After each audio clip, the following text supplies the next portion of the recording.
ഇതാ വാഹനങ്ങൾ തമ്മിൽ പരസ്പരം സംസാരിക്കുന്ന സാങ്കേതികവിദ്യ രാജ്യത്ത് ഇന്ത്യയിൽ വ്യാപകമാക്കാനൊരുങ്ങുന്നു.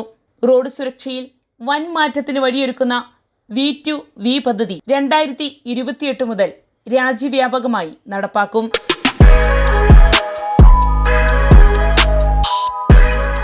നമസ്കാരം, ഞാൻ ജാസ്മിൻ.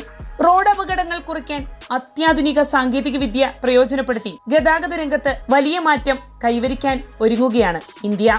നിരത്തിലോടുന്ന വാഹനങ്ങൾ തമ്മിൽ വയർലെസ് സംവിധാനത്തിലൂടെ വിവരങ്ങൾ കൈമാറുന്ന വെഹിക്കിൾ ടു വെഹിക്കിൾ അഥവാ V2V കമ്മ്യൂണിക്കേഷൻ സംവിധാനം 2028 മുതൽ ഘട്ടം ഘട്ടമായി നിർബന്ധമാക്കാനാണ് കേന്ദ്ര സർക്കാർ തീരുമാനിച്ചിരിക്കുന്നത്.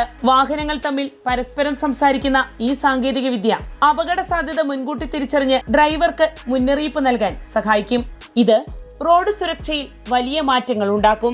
കേന്ദ്ര റോഡ് ഗതാഗത ഹൈവേ മന്ത്രാലയം ഇതിനായി കരട് വിജ്ഞാപനം പുറത്തിറക്കിയതായി ദേശീയ മാധ്യമങ്ങൾ റിപ്പോർട്ട് ചെയ്യുന്നു. അതനുസരിച്ച് 2028 ഒക്ടോബർ 1 അതിനുശേഷമോ നിർമ്മിക്കുന്ന പുതിയ വാഹനങ്ങളിൽ V2V സംവിധാനം ഘട്ടം ഘട്ടമായി നിർബന്ധമാക്കും. L, M, N വിഭാഗങ്ങളിലെ എല്ലാ പുതിയ വാഹനങ്ങൾക്കും ഇത് ബാധകമാകും. ഈ വിഭാഗങ്ങളിൽ ഇരുചക്ര വാഹനങ്ങളും ഉൾപ്പെടുന്നുവെന്നതാണ് ശ്രദ്ധേയം. ഇരുചക്ര മുച്ചക്ര വാഹനങ്ങൾ L വിഭാഗത്തിലും, കാറുകൾ, SUVകൾ, ബസ്സുകൾ എന്നിവ M വിഭാഗത്തിലും, ട്രക്കുകൾ ഉൾപ്പെടെയുള്ള ചരക്ക് വാഹനങ്ങൾ N വിഭാഗത്തിലുമാണ് ഉൾപ്പെടുന്നത്.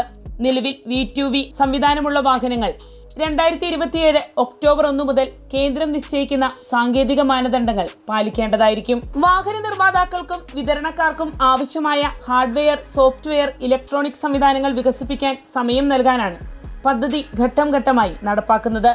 ആദ്യഘട്ടത്തിൽ വാഹന ഉടമകൾക്ക് വലിയ മാറ്റം അനുഭവപ്പെടണമെന്നില്ല.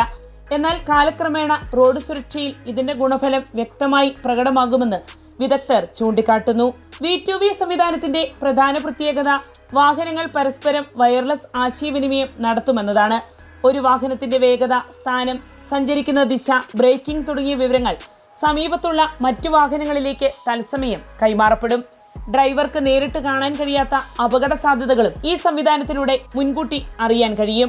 ഉദാഹരണത്തിന്, മുന്നിലുള്ള വാഹനം പെട്ടെന്ന് ബ്രേക്ക് ചെയ്യുകയോ മറ്റൊരു വാഹനം സുരക്ഷിതമല്ലാത്ത രീതിയിൽ ലെയിൻ മാറുകയോ വളവിനപ്പുറം അപകടമുണ്ടാകുകയോ ആംബുലൻസ് പോലുള്ള എമർജൻസി വാഹനം അതിവേഗത്തിൽ സമീപിക്കുകയോ ചെയ്താൽ V2V സംവിധാനം ഡ്രൈവർക്കുടൻ മുന്നറിയിപ്പ് നൽകും.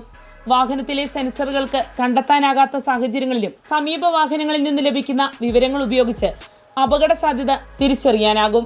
നിലവിൽ പല ആധുനിക വാഹനങ്ങളിലും ഉപയോഗിക്കുന്ന അഡ്വാൻസ്ഡ് ഡ്രൈവിംഗ് അസിസ്റ്റൻസ് സിസ്റ്റം അഥവാ ADAS സംവിധാനത്തെ കൂടുതൽ കാര്യക്ഷമമാക്കുന്നതാണ് V2V സാങ്കേതികവിദ്യ. എന്നാൽ ഇത് ADASന് പകരം വരുന്ന സാങ്കേതികവിദ്യയല്ല, മറിച്ച് അതിന്റെ കഴിവുകൾ കൂടുതൽ വികസിപ്പിക്കുന്ന സംവിധാനമാണ്. പദ്ധതി നടപ്പാക്കുന്നതിനുള്ള അടിസ്ഥാന സൗകര്യങ്ങളും ഇന്ത്യ ഒരുക്കിക്കഴിഞ്ഞു. ടെലികോം വകുപ്പ് 5.875 GHz മുതൽ 5.925 GHz വരെയുള്ള സ്പെക്ട്രം V2V ആശയവിനിമയത്തിനും മറ്റ് ഇന്റലിജന്റ് ട്രാൻസ്പോർട്ടേഷൻ സംവിധാനങ്ങൾക്കുമായി അനുവദിച്ചിട്ടുണ്ട്. വളരെ കുറഞ്ഞ സമയത്തിനുള്ളിൽ സുരക്ഷാ സന്ദേശങ്ങൾ കൈമാറാൻ ഈ പ്രത്യേക ഫ്രീക്വൻസി ബാൻഡ് നിർണായകമാണ്. ലോകത്തിലെ നിരവധി രാജ്യങ്ങൾ ഇതിനകം തന്നെ V2V സാങ്കേതിക വിദ്യാ രംഗത്ത് മുന്നേറിക്കഴിഞ്ഞു. ചൈന, ജപ്പാൻ, അമേരിക്ക, ഒപ്പം യൂറോപ്പിലെ പല രാജ്യങ്ങളും V2V അല്ലെങ്കിൽ കൂടുതൽ വിപുലമായ വെഹിക്കിൾ ടു എവരിത്തിങ് അഥവാ V2X സാങ്കേതിക വിദ്യ പരീക്ഷിക്കുകയും പ്രായോഗികമാക്കുകയും ചെയ്തിട്ടുണ്ട്.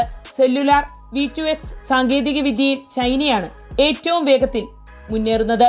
ജപ്പാനും അമേരിക്കയും യൂറോപ്യൻ രാജ്യങ്ങളും ഈ രംഗത്ത് വലിയ പരീക്ഷണങ്ങളും വികസനങ്ങളും തുടർന്നുകൊണ്ടിരിക്കുകയുമാണ്. 2028 മുതൽ ഇന്ത്യയിലും ഈ സംവിധാനം പ്രാബല്യത്തിൽ വരുന്നതോടെ റോഡ് സുരക്ഷയിൽ വലിയ മാറ്റമുണ്ടാകുമെന്നാണ് പ്രതീക്ഷിക്കപ്പെടുന്നത്. ഭാവിയിൽ സ്വയം നിയന്ത്രിത വാഹനങ്ങൾക്കും കൂടുതൽ സ്മാർട്ട് ഗതാഗത സംവിധാനങ്ങൾക്കും ആവശ്യമായ അടിത്തറ ഒരുക്കാനും V2V സാങ്കേതിക വിദ്യ സഹായകരമാകുമെന്ന് വിദഗ്ധർ ചൂണ്ടിക്കാണിക്കുന്നു. വാർത്തയുടെ നിറം തേടി തനിനിറം.